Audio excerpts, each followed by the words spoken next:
去到伊根灣坐遊覽船，上船之前已經見到有好多海鷗喺度迎接緊你啦。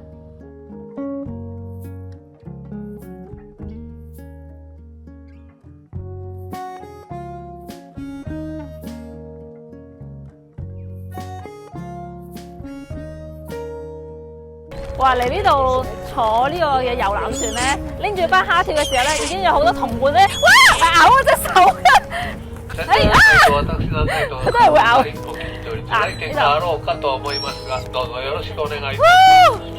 係咪好肚啊？呢度仲有嘢食。餵海鷗咧就有個秘技嘅，隻手咧就係要打橫啊。咁咧佢海鷗咧咬嘅蝦條嘅時候咧，就唔會咬到你隻手，因為如果當你隻手咧舉起向上面嘅時候咧，咁咧啲海鷗咧好容易就咬到你隻手嘅。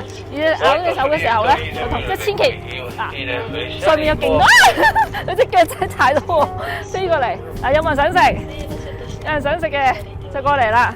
嗱，當你拎住班蝦條嘅時候咧，就見到海鷗咧就走埋嚟嘅啦。咁你身邊就突然間多咗好多朋友仔嘅，勁多海鷗啦，個個都候住晒喺度，勁得意啊！點解第一站咧要去買蝦條就咁解？仲要有咁大包玩大包喎，因為咧佢哋勁多啊，好快就會食晒㗎啦。哇！佢個幾位食你睇下，哇！